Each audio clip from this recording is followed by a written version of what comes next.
al momento de ver cuál es el más conveniente o apropiado según las necesidades de la empresa.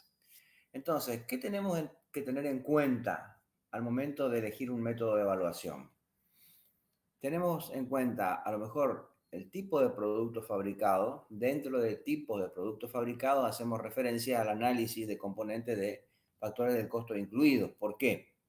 Van a tener seguramente algún tipo de elemento fabricado donde la materia prima es preponderante en un 80% y los otros dos elementos en menor medida. Van a tener productos fabricados donde los tres métodos tienen igual nivel de importancia en el artículo final y probablemente van a tener artículos o a través de la tecnología sea el elemento preponderante y en menor medida la materia prima y la mano de obra. Es por eso que existe una clasificación de costos según amplitud, donde nosotros hablamos de costos primos, donde hablamos de costos de conversión y donde hablamos desde el análisis de costos desde el punto de vista total. En costos primos, ¿qué hacíamos nosotros?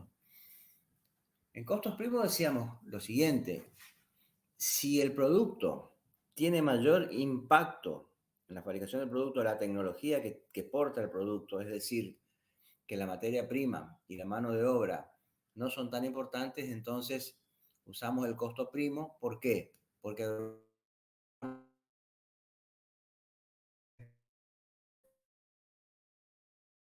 usamos la conversión cuando la materia prima es muy importante, entonces la dejamos para estudiar particularmente y agrupamos la mano de obra con la carga fábrica.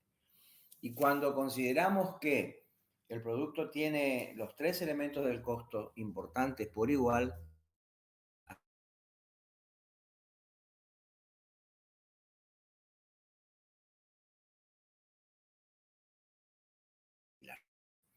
entonces, según el tipo de producto fabricado, yo voy a elegir algún método de evaluación. Otra cosa que voy a tener en cuenta es el sistema de costos empleados. Sistema de costos empleados, si uso costeo directo, no costeo mal llamado directo, sino que es costeo variable, o si uso costos integrales. Tendré que ver también cuál es la política de reposición, es decir, si mis materias primas rotan en menor medida o si rotan altísimamente, entonces voy a ver probablemente si rotan muchísimo vaya a ocupar el de los promedios ponderados y si en cambio la rotación es muy lenta, probablemente pueda ocupar incluso hasta algunos métodos que se llaman costo específico o lote más antiguo o lote más reciente.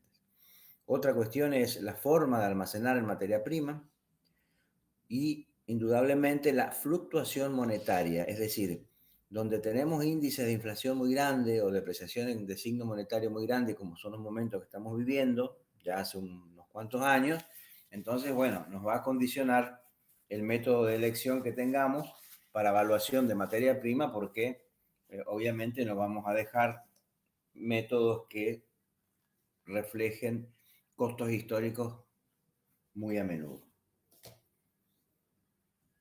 La antigüedad del inventario, la situación que tiene el ente en el mercado, etcétera, etcétera, etcétera. Entonces, ¿qué nos aparece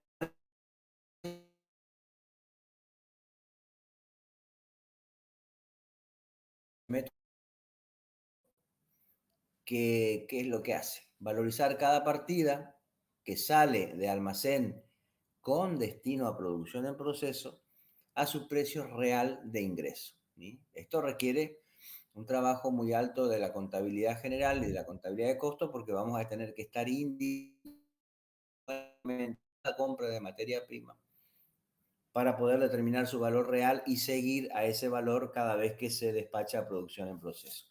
¿Es aplicable el costo específico en materias primas de altísima rotación? Y no.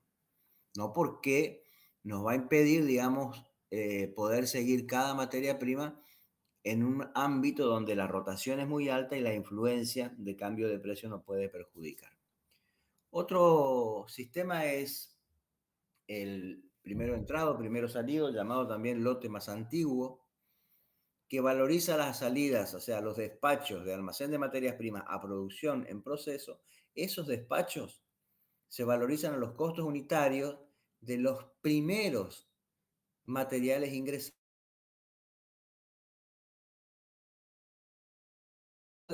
a los costos unitarios de los primeros materiales. El saldo va a quedar expresado en unidades monetarias cercanos a la fecha de valuación. Con lo cual, usamos los precios más viejos y nos quedan los inventarios, o sea, lo que queda en inventario sin usar, queda más actualizado. Otro de los métodos que podemos usar es el último entrado, primero salido, o lote más reciente. Acá es al revés.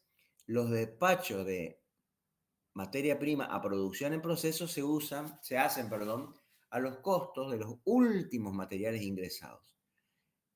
¿Qué pasa? Las existencias nos quedan a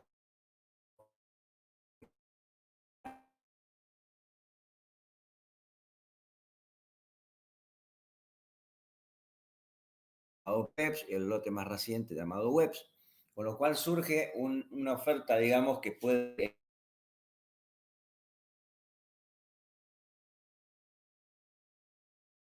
que prioriza la salida de costos a costos unitarios promedio. Otro que se utiliza con frecuencia es el método de costo de reposición, que es cada vez que hay un despacho de materia prima a producción en proceso y hay que empezar a producir, eso cercanos a la fecha de transferencia. Es decir, nos fijamos cuáles son los costos determinados que están más cerca de la fecha de transferencia y esos son los que usamos.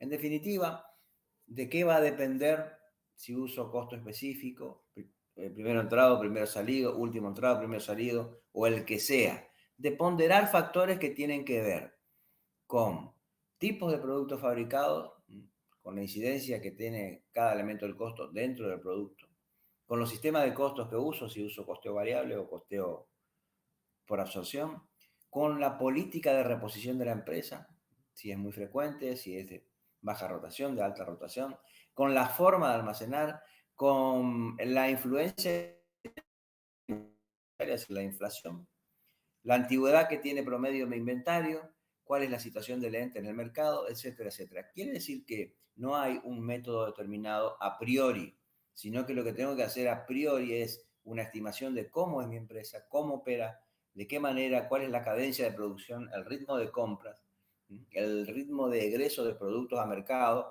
y elegiré uno de estos que sea representativo de mi forma de fabricar y la forma de trabajar.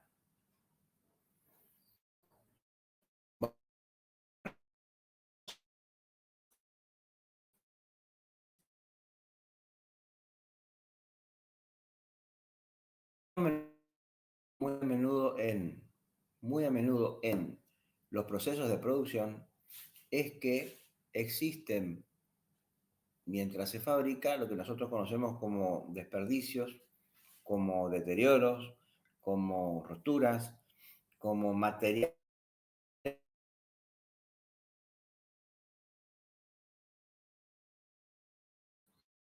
Aparecen un montón de contingencias o casos que necesitamos adecuar, que son las famosas devoluciones internas. Es decir, acá no hay una devolución de materia prima al proveedor. Lo que hay es que almacén de materia prima y materiales despacha a producción en proceso, que producción en proceso los devuelva por diferentes motivos, porque no coinciden, porque están rotos, porque están deteriorados, porque nos mandaron de más.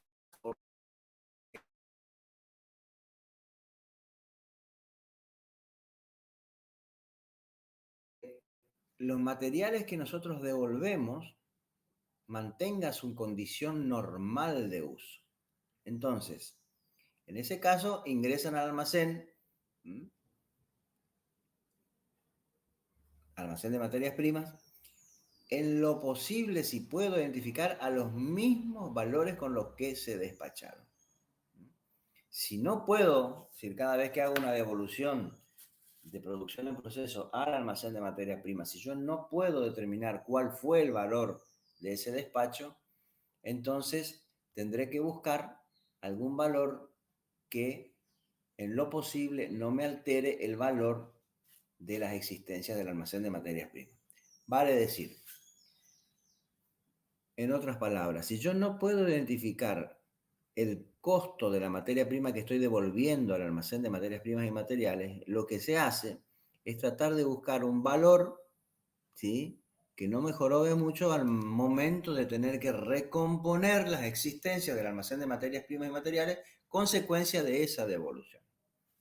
Es decir, tendré que usar, y se ocupa muchísimo en la práctica, algún arbitrio.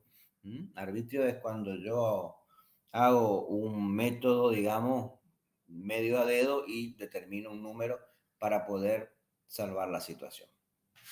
Entonces, cuando los materiales tienen sus condiciones normales y yo los devuelvo al almacén de materias primas, los tengo que poner al mismo valor a los cuales me fueron entregados. Pero ¿qué pasa? Hay muchísimas fábricas por sus métodos de producción que tienen un alto ritmo productivo y se dificulta mucho determinar exactamente cuál fue ese valor. Entonces, le pondré un valor que sea genérico y que no me altere la ecuación de lo que está ingresando al almacén de materias primas otra vez en carácter de devolución interna. Esto es cuando las materias primas vuelven en las condiciones normales de uso. Ahora, es posible que existan, situaciones en donde yo devuelvo materiales que los denomino como deteriorados. Entonces, los materiales deteriorados en el sector al cual fueron transferidos,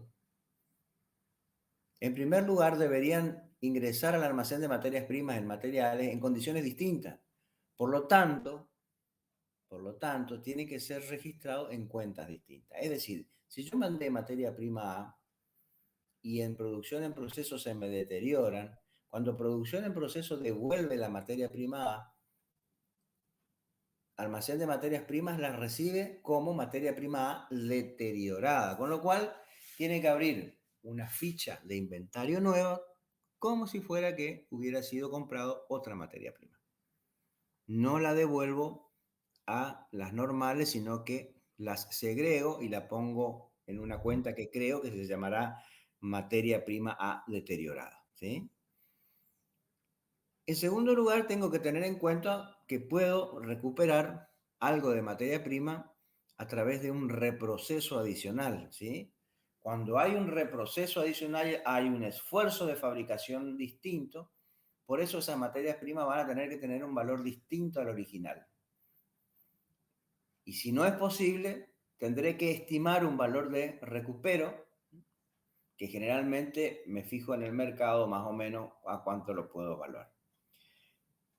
La diferencia que existe entre el valor original, ¿sí?, despachado y el valor que vuelven a valor de recupero, eso es responsabilidad del sector que provocó el deterioro. Es decir, si se produce en los departamentos de producción en proceso, esa diferencia, antes de cargarla a un resultado negativo, la tengo que imputar como carga fabril del departamento de producción que la rompe. ¿Para qué? Para con posterioridad hacer un análisis minucioso que me indique qué centro por mes y por materia prima está siendo responsable de la mayor cantidad de roturas. ¿Se entiende esto, alumnos?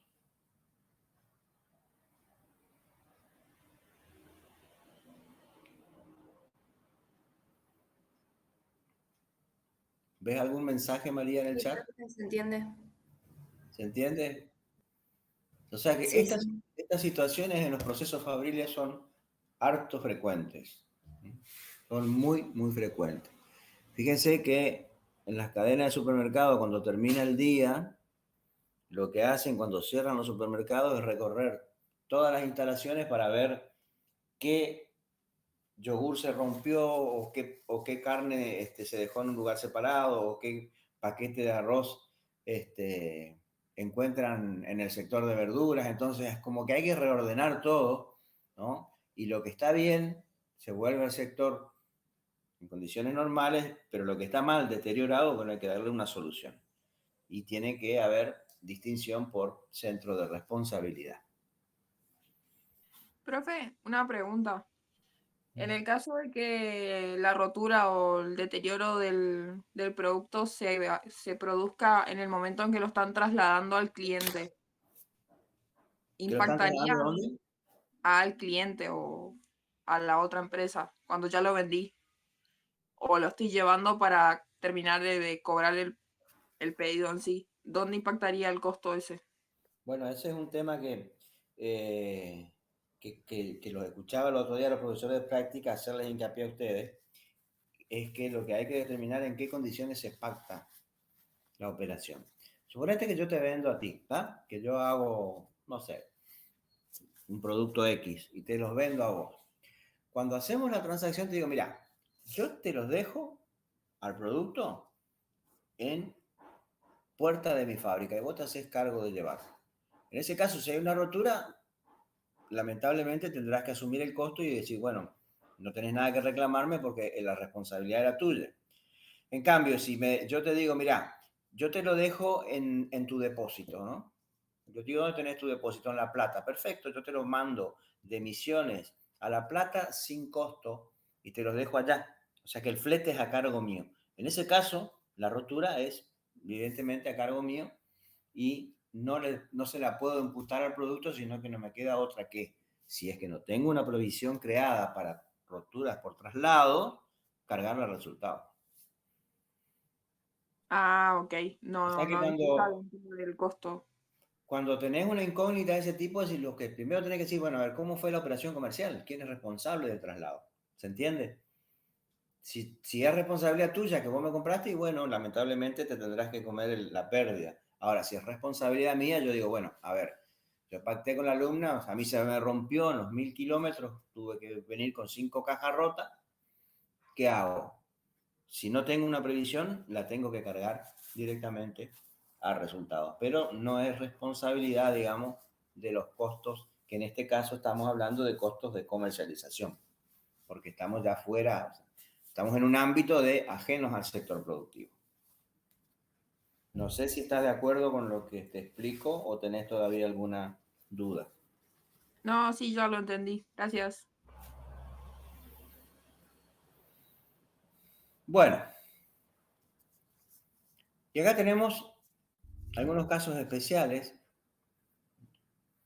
que es cuando habitualmente trabajamos con materia prima que tienen menores rendimientos por el solo hecho de ser trasladados, que a veces pasa, se usa la técnica de vales nominales, es decir, es una técnica de prevención para que las mermas que son normales no te originen diferencias físicas en los inventarios. Entonces, a ver, si yo digo que la cantidad transferida son 100 unidades a 15 pesos, pero que cuando yo muevo la materia prima por cuestiones técnicas, suponte que estamos hablando de solventes, tengo una merma que es imposible de obviar, que es que el 10% se me evapora solo por movimiento. Entonces, para que esa evaporación no se torne molesta, ¿sí? Y difícil de resolver, que por ahí tiene que ver un poco con la pregunta que hizo la alumna recién, directamente yo no la saco a 100 unidades, sino que la saco a 100 más lo que voy a perder seguro. ¿Eh? Hago el total de transferencia a 110 unidades. ¿Para qué? Para que eso después no me altere los inventarios. Entonces, ¿qué hago? Emito un vale de salida que represente un porcentaje equivalente a la merma normal que ese producto va a sufrir por el solo hecho de ser trasladado. Esta es una técnica, por ejemplo, que me puede solucionar este tipo de cuestiones. Perdón. Otra técnica especial que puedo usar es la creación de mermas cuando estas son normales. Pero antes de hablar de mermas, tenemos que decir y tener bien en claro qué es una merma que puedo considerar normal.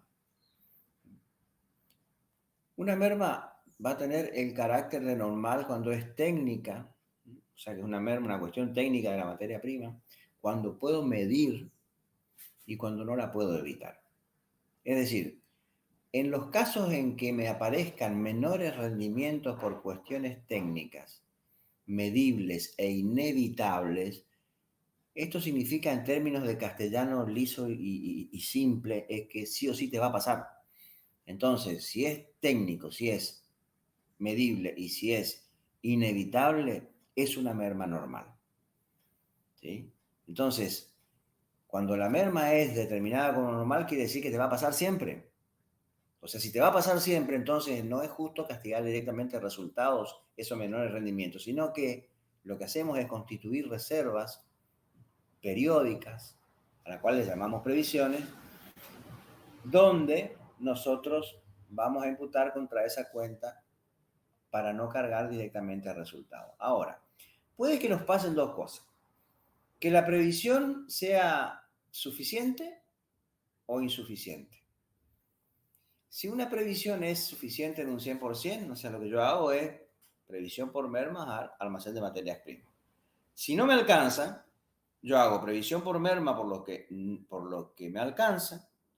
La diferencia la mando a diferencia de inventario, que es una cuenta de pérdida. ¿Contra qué? Contra el almacén de materias primas y materiales.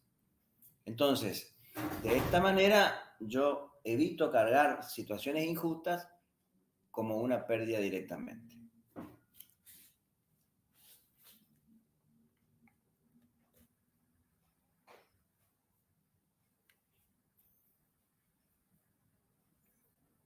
¿Se entiende esto más o menos o no?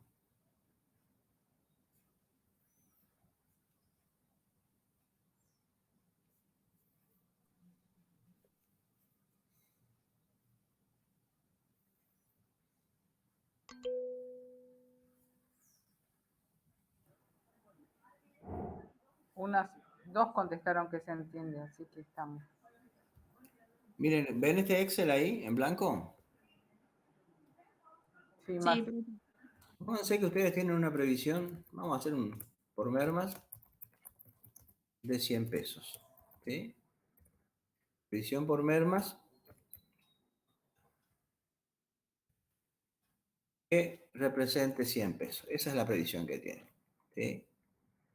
Entonces, tienen un problema. Inventario. El problema representa 120. O sea que la rotura es de 120. En este caso, ¿qué hago? Entonces, debito previsión por mermas. Sí. Previsión por mermas, 100 pesos, sería el asiento. Lo que no alcanza es diferencia de inventarios.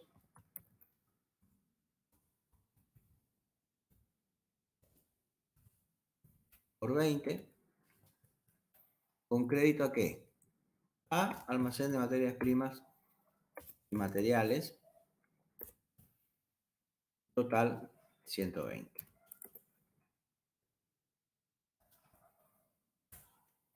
¿Sí? El otro caso, ¿cuál sería? Que la previsión por merma siga siendo de 100, pero el problema sea de 80, o sea, les alcanza. Entonces, en ese caso, ¿qué hacen?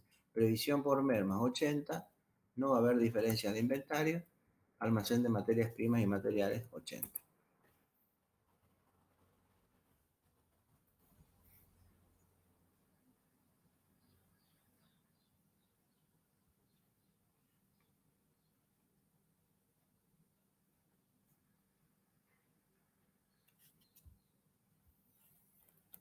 Bueno, y para cerrar, el tema de materias primas viene lo que nosotros llamamos los mecanismos de registración. O sea, cómo registramos los costos de los sectores de control, es decir, los costos sectoriales, cómo se registra una compra de ingresos de materiales, cómo se registra las salidas o consumos, es decir, de materia prima cuando despacho a producción en proceso, cómo se registran las devoluciones internas y cómo en diferencia, que más o menos lo que vimos, cómo se registran los ajustes por diferencias de inventario. Esto es lo que van a ver entonces ustedes para cerrar ya en la parte de práctica cuando les toque hacer los registros contables de rigor. Bueno, Con esto nosotros estaríamos cerrando lo que es toda la teoría de materias primas y materiales. ¿Quisieran hacer preguntas o cuestiones que hayan quedado pendientes? Sí, profe, yo tengo una pregunta. Sí, Sofía. Con respecto al costeo por absorción o integral, no sé si no me quedó bien claro o es como que no entiendo la diferencia que hay desde el punto de vista de la teoría general de costos y la RT, porque los dos hablan de una tasa. ¿Es la misma tasa? Sí, O sea, ¿es la misma Hola, tasa? ¿Y cuál sería la diferencia entonces entre hola, eso? Mar, ¿puedo contestar? sí, señorita. Bueno, la diferencia no está en la tasa, está en cómo tratamos. La teoría general del costo posibilita el tratamiento del costo de la función compras de dos maneras, siempre activándolo. Uno, en el valor de ingreso de la materia prima, incorporando a la materia prima. Otro, incorporando distribuyendo el costo sectorial en función a los departamentos que lo utilizan, ¿sí? Los departamentos que lo utilizan, las unidades de costeo o las estructuras son las que van a absorber a través de la carga fabril. Entonces, la teoría general del costo admite dos tipos de activación de los costos de la función compras de control, recepción de la materia prima. Sin embargo, las normas técnicas, según la RT 17, admite una sola, que es incorporar, o sea, incorpora al valor de contado los costos sectoriales, ¿sí? Más los gastos necesarios para obtener el valor de ingreso. ¿A eso refería tu pregunta? Sí, profe, ahí más o menos sí entendí. ¿Qué es más o menos dijiste? Voy a insistir en que Eh, necesito saber qué es lo que no entendés. a ver si ¿Es la entendí. primera vez que estás cursando, Sofía? Eh, s- Cursé sí ya antes, pero Bueno, eso me preocupa, porque me suena tu apellido y es la segunda vez que está cursando y no puedes tener dudas respecto a eso. ¿Qué es lo que te genera dudas? en realidad no es más que duda, sino saber si entendí bien, digamos, que bueno, digamos, lo que usted dijo. No, pero Eh, ¿qué es lo que entendés? que entonces, digamos, el costeo por absorción tiene dos maneras de incorporar, ¿no es cierto? Que es al valor de los materiales y la otra es a través de, de cómo lo utilizan los departamentos, que en este caso sería como carga fabril. Te Y la corrijo algo, RT 17 solamente te a valor del corrijo ingreso algo, de los materiales más la tasa. te corrijo Sí. algo porque hay algo que todavía no está enderezado en tu concepto. Ujú. Si la empresa utiliza el costeo integral o por absorción, Ajá. puede optar por las normas generales del costo o por Claro. la resolución técnica. Ajá. Eso es. Ok. Donde la resolución técnica tiene una manera de tratar y las normas generales del costo tiene dos maneras de tratar. Ok. ¿Sí? Sí, sí. Bueno, gracias, profe. Está faltando la registración, Marce, de todo materia prima. Sí, yo creo que la registración va a resultar más productiva. Yo puedo plantear esquemas generales, digamos, en un Excel, pero va a ser más productiva si la ven en la práctica. Sí, pero voy a mostrarles nomás que en el libro de Balanda, que lo tenemos en el aula, yo ya lo tengo en pantalla, Bueno, hay algunas modalidades y como estamos con algunos que recursaron, estaría bueno que manifiesten si hay algo que no entienden, si metieron la pata en alguna oportunidad y demás. Son pocos, así que no se arma mayores, no hay mayores inconvenientes. Voy a tratar de compartir.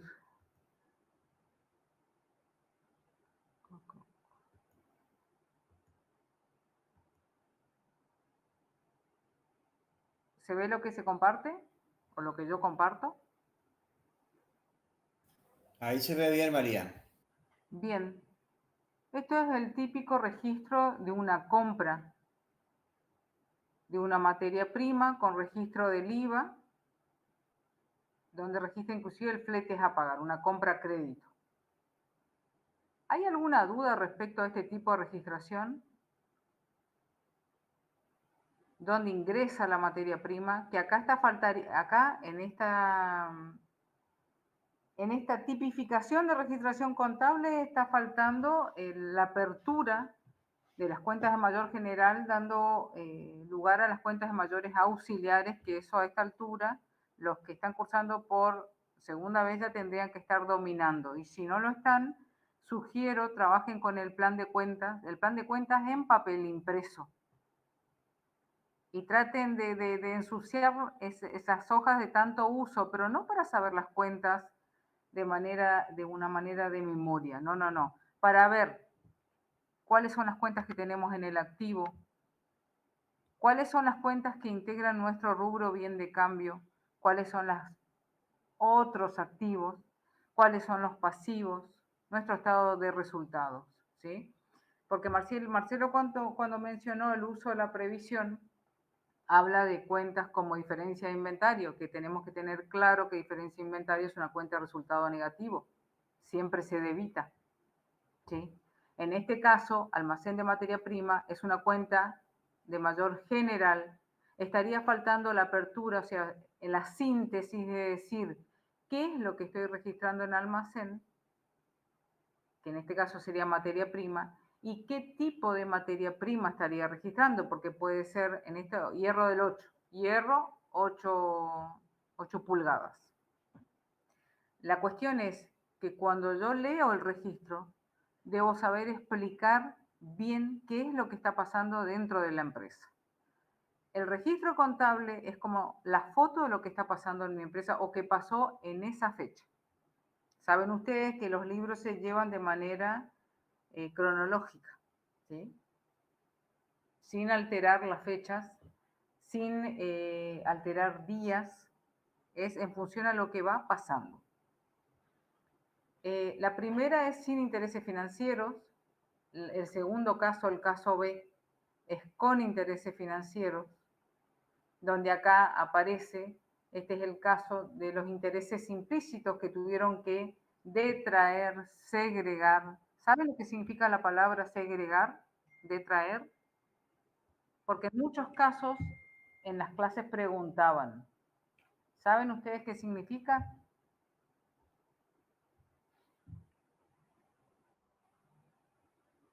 Es como separar del otro precio.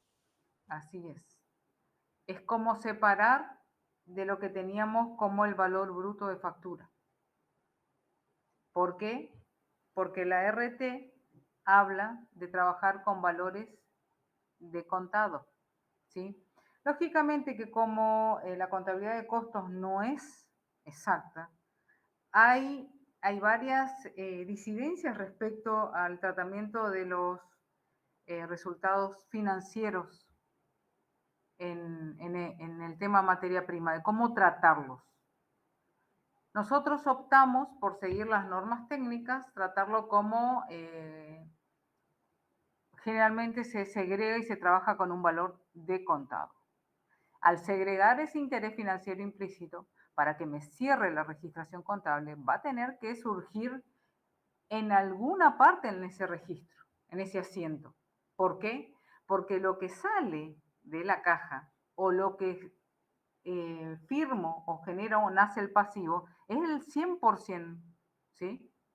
El 100%. A la caja, al que va a cobrar, no le interesa si yo segregué o no el interés, el crédito, no. A él le interesa que él necesita cobrar los 1.609,30. Para que a mí me cierre el asiento, la registración contable, ese interés o esa diferencia de 14 pesos tiene que aparecer en algún lugar. Y ahí utilizo intereses implícitos, que sería una cuenta, es una cuenta de resultado negativo. ¿Sí? Acá es otro registro, acá es un registro, directamente este segundo registro, no solamente tiene intereses financieros, sino que está mostrando que en este tratamiento o esta empresa incorpora el costo sectorial al valor de adquisición para obtener el valor de ingreso de la materia prima. Tal es así, ¿por qué digo eso? Y eso lo estoy diciendo porque estoy viendo el asiento, no estoy siquiera leyendo la consigna, ¿sí? Porque apareció la cuenta gastos sectoriales aplicados, que es la cuenta reserva que me está registrando todo aquello que yo presupuesté y estoy aplicando en esta operación para esta cantidad de compra de materia prima y luego hacer frente al devengamiento de los costos reales, que ahora voy a hacer un pequeño pantallazo. Porque estos gastos sectoriales, ¿de dónde surge? En su momento, Marcelo el lunes, en la clase, mostró cómo hallar la tasa de absorción o tasa de aplicación de los costos sectoriales. ¿Recuerdan? ¿Alguien puede decirme cómo se hallaba la tasa de absorción?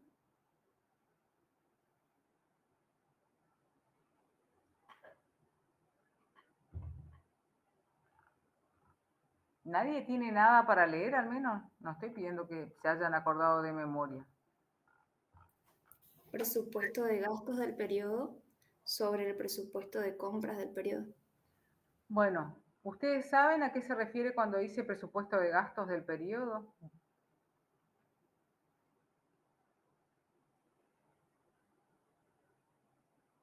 ¿Mm?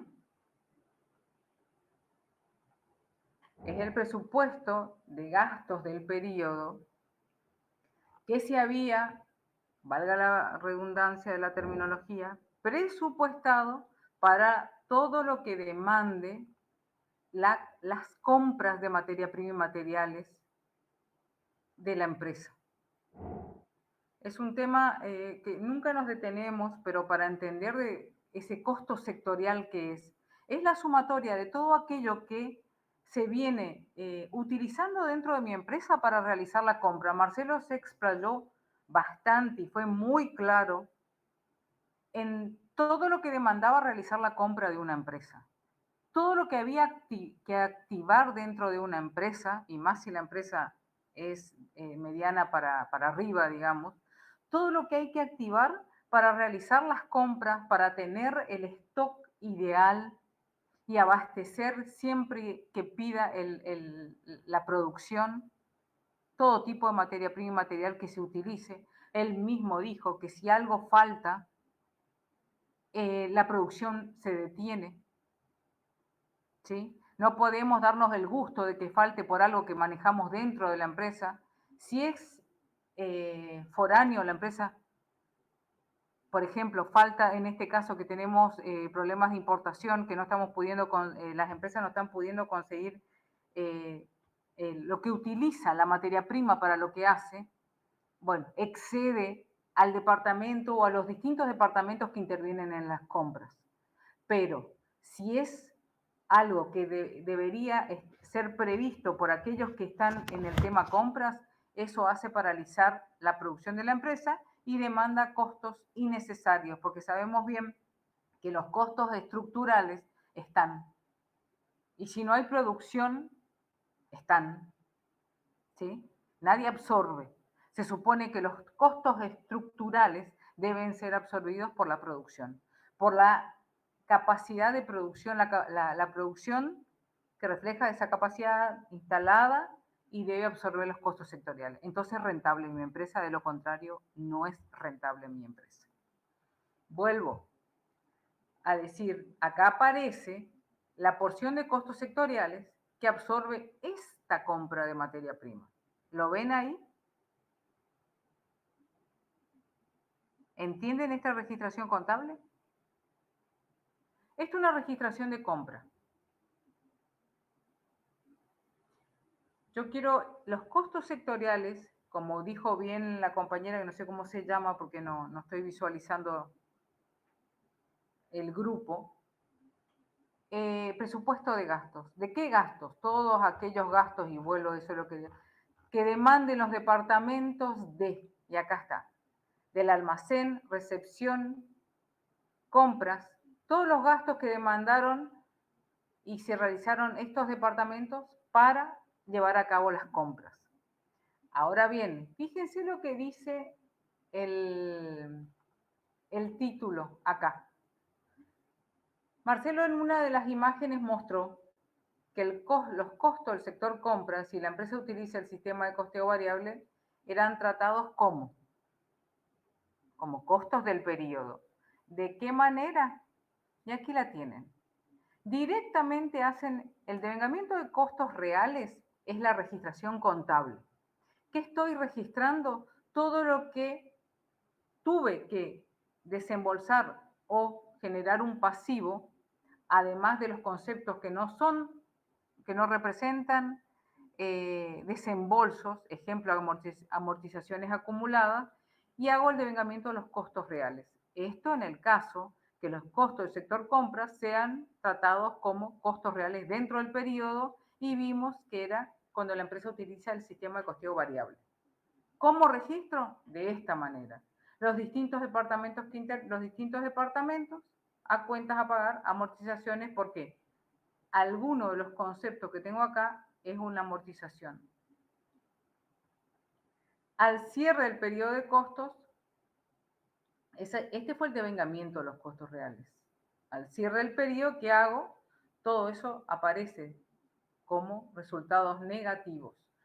Todo lo que había hecho o activado en el departamento lo voy a cancelar contra resultados negativos. ¿Por qué? Porque no activo. Activé en un momento, nace acá, pero muere acá, dentro del mismo periodo de costos. Hago el devengamiento de los costos reales del sector, de los costos sectoriales, y luego el registro del tratamiento de esos costos sectoriales. No sé si se entiende esto. Pasa que no solemos detenernos mucho. Esto es cuando utiliza el sistema de costeo variable. Ahora bien, cuando utiliza el sistema de costeo por absorción o integral, el devengamiento de los costos reales es siempre el mismo. Pero el devengamiento de los costos reales, no nos olvidemos, que es cuando lo conocemos. Este momento de esta registración contable es muy probable que ocurra en función al periodo de presupuesto. Si el presupuesto es semestral, bimestral, cuando es después que ocurre el devengamiento es cuando lo conocemos, al costo, de los distintos conceptos de gastos que se incluyen dentro de los conceptos de costos sectoriales que utilizo para comprar la mercadería y material dentro de mi empresa. Ahora bien, el momento que aparece primero dentro de la empresa es es el de la capitalización en el valor de los materiales ingresados. Que esta es la teoría general del costo que capitaliza en el valor de la materia prima, que es igual a la que dice la RT 17 de las normas contables. Así se hace el asiento, donde tengo el almacén de materia prima con la apertura de materia prima, hierro 8 pulgadas, a costos sectoriales. Acá generalmente nosotros no hacemos solito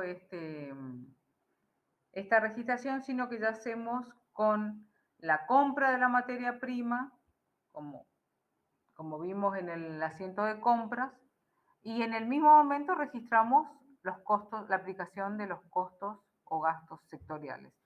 Esta cuenta es una cuenta de reserva que utilizo para luego que conozco el devengamiento de los costos reales, voy a cancelar la cuenta gastos sectoriales aplicados.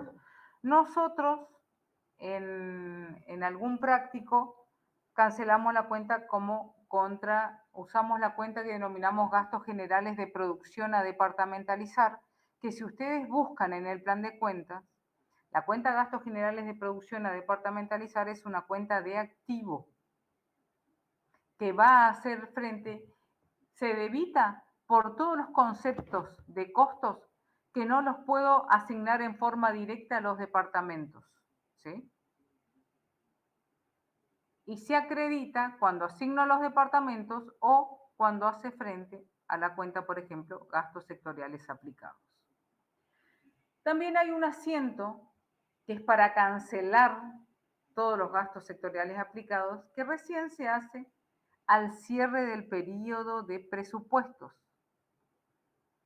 donde doy de baja esta cuenta de reserva cuando conozco, cuando cierra el periodo y conozco los costos reales. ¿Sí? Esta cuenta que aparece subaplicación y sobreaplicación son las diferencias entre la cuenta presupuestada, representada en esta ocasión por gastos sectoriales aplicados, y las cuentas que debitaron todos los costos reales. De esa comparación, cuando no dan iguales, las diferencias en más se registran con la sobreaplicación y en menos con la cuenta subaplicación de departamentos de servicios, donde esta es una cuenta de resultado negativo y la sobreaplicación una cuenta de resultado positivo. Bueno, hasta ahí porque si no... ¿Algo quedó de lo que se dijo?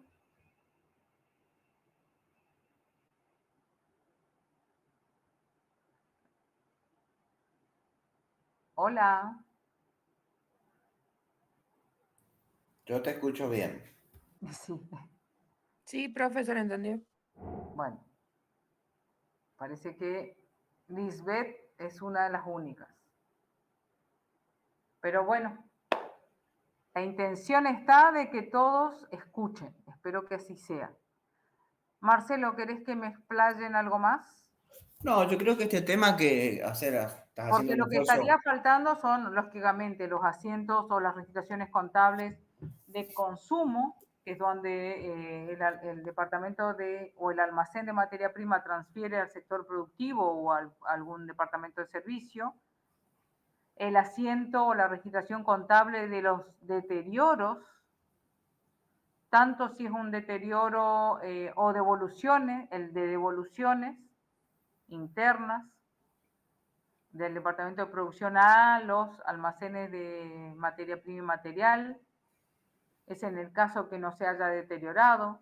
En el caso que se haya deteriorado, recuerden que hay registraciones para hacer, y no solo eso, sino que tenemos que dibujar una nueva ficha de evaluación de inventario que contemple el material o la materia prima estropeada.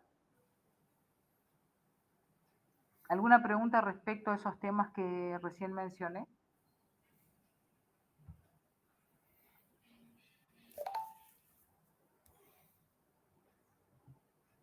Me parece que lo van a ver o van a mencionar mejor en la práctica, pero no quería dejar de mostrarles al menos, porque eso me pidieron de la parte práctica los profes, que al menos mencionara y mostrara alguna registración contable. Así que cumplido.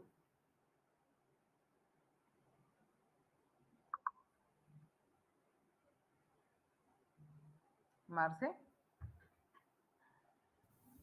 Bueno, lo que nos restaría es, no sé si ya están los profesores de práctica en sala. Hola, buenas tardes. Sí, yo estoy. Y Ale dijo que se conectaba también para las 5, así que si no está en sala, debe estar conectándose. Bueno, ¿querés darles un recreo hasta 17:15, Ana? Sí, 17:10. Bueno, Bien. perfecto. Continuamos a esa hora con la parte de práctica. Listo. Bárbaro, dale.